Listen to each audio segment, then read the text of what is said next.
All right, big video for you guys today. We're gonna be talking about van life in Canada versus the US. So what are the main differences? What are the things you need to keep in mind in each jurisdiction? And fundamentally, depending on whether you're a Canadian citizen, US citizen, whatever you guys think about each country, hopefully this will alleviate a lot of confusion and give you a better idea of where you want to be spending most of your time doing van life, that is.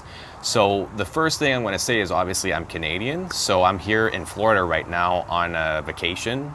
So basically I'm trying to the main goal of this vacation was to scout out the locations in Florida to see, see the state parks, see what it was like, with the truck stops, and basically kind of scouting the area and seeing the cool spots, what's available, what van life is like down here, because supposedly Florida is one of the most difficult places to do van life in the US.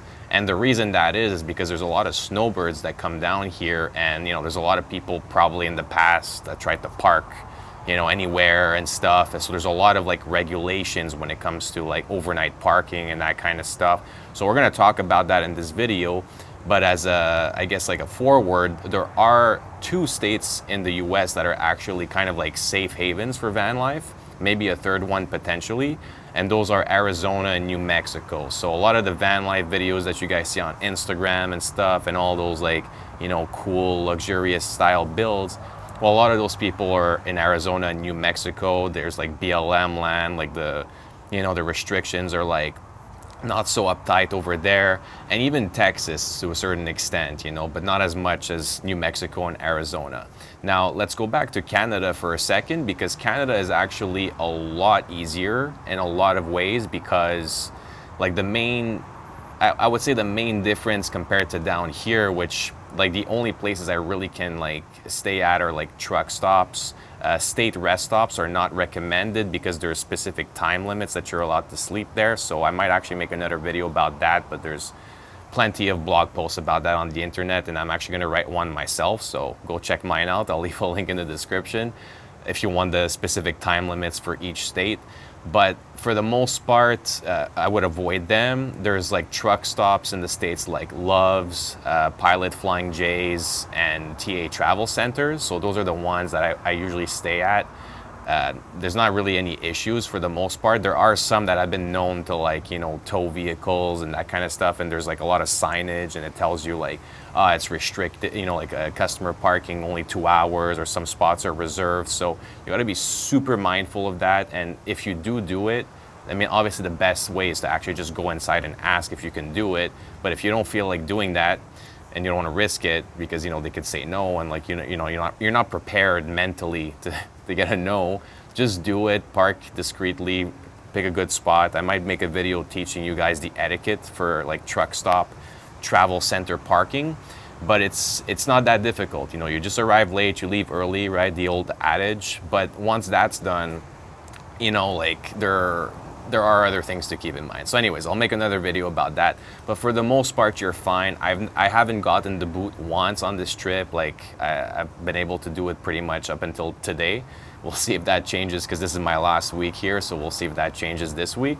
But so far, it's pretty good. And there's also Cracker Barrels and stuff, but not all of them, because certain counties have specific restrictions, and it's very complicated, especially in Florida, like I said. So it actually makes me feel kind of on the way down, it was fine because I was always moving locations. But if you want to hover around a specific area, it's difficult, because then you're going to be always at the same truck stop every night, and then you increase your chances of getting the boot depending on the truck stop. So that's my notes on Florida so far specifically. I might make a whole other video going more in depth, but just so you guys get the picture. And now we're going to go back to Canada. It's not at all like that in Canada, because for example, in Canada, if you're in Ontario, you have the en route locations, which are basically government run rest stops. And those you can sleep there, no problem. There's no signs that say no overnight parking. That's what they're for, right? Truckers, people that are driving from Montreal to Toronto, or even if you're going even further into different provinces and stuff. The whole point of a rest stop is to be able to rest, right? I guess, well, people have abused it in the States, so then it's not so much that anymore. But in Canada, it's no problem. So in regards to like rest stops, it's really not an issue as long as you're not living there. Because if you start living there, then obviously there's a problem, right? We're nomads, we're travelers, we're always kind of like going to a new location. That's what they're for. They're not for like setting up camp. There's a big difference between resting in your vehicle and camping, guys. Always keep that in mind. So that's pretty much all there is to that. In Quebec, there's also what we call les haltes routières. So it basically means rest stop in French. So you can like sleep there, no problems. But in Quebec, I think specifically there are certain, some of them do mention no overnight parking. There are some signage you got to be aware of, but it's rarely enforced. I mean, like, if you got a sleepy driver on the road, I mean, that's more dangerous, right? So I don't see why they would do that. And you might think the same logic in the States, but, I don't know. I've never had the experience, so I wouldn't be able to tell you guys. If you guys have had the experience, especially you Americans watching, leave us a comment and let us know what it's like. But like I said, personally, I haven't had any issues with that on that front. So another thing about Canada that's really cool is, well, specifically, I can't do it here in the States because of my plate, right? Because I have a Quebec license plate, so they would probably be, like if I go, like, for example, in the industrial area, because I did another video telling you guys what are the best spots to do overnight parking discreetly, and one of those were like an industrial area near, docks and marinas, and potentially even residential areas. Well, I would stick out like a sore thumb, right? Because I have a Quebec license plate. And also, you guys, if you're from a different state going to another state, that would also a bit stick out like a sore thumb. But also there's regulations, like a lot of residential neighborhoods, you can't park in the street. Same thing with industrial, especially in like big cities. So it's a little bit different here in the States than in Canada. In Montreal, for example, like if I go to an industrial area, because Montreal is one of the biggest cities in Canada, right? There's no problem. Like I know a bunch of spots in Montreal where I could overnight at if I wanted to, but I don't have to because I still have an apartment there, a loft.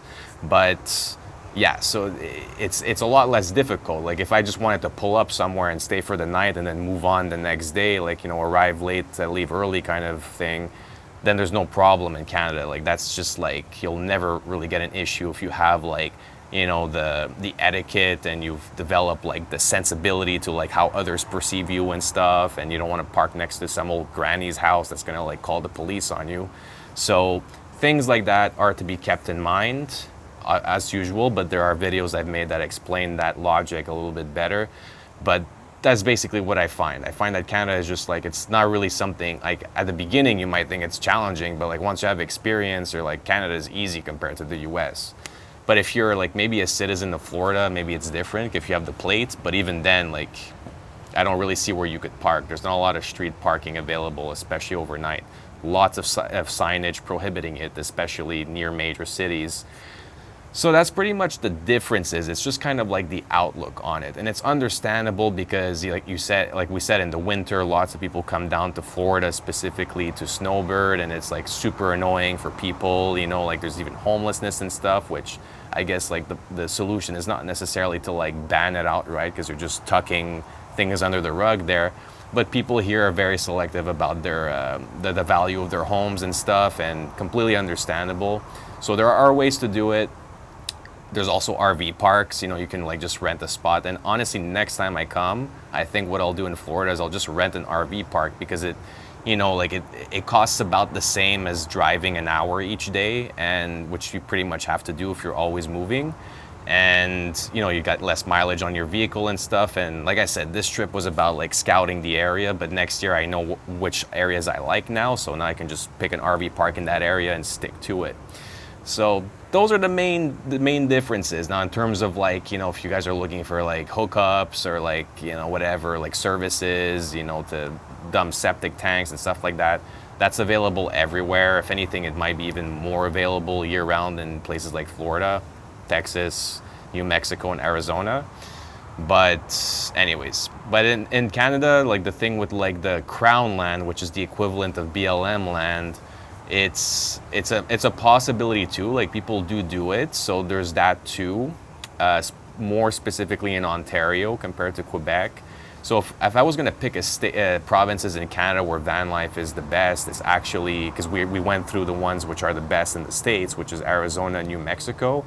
And Canada, I would say I haven't been to them personally, but from what I hear, it's British Columbia, Alberta, anything in the West, basically. Quebec and Ontario are supposedly difficult, but like compared to like place like Florida, it's like really easy, especially if you're in the South Shore of Montreal. Like I might make a video specifically about the South Shore of Montreal and all the municipalities around there, because those are super great. Like if I'm gonna ever get rid of my apartment, like that's probably where I would like hang out for the most part.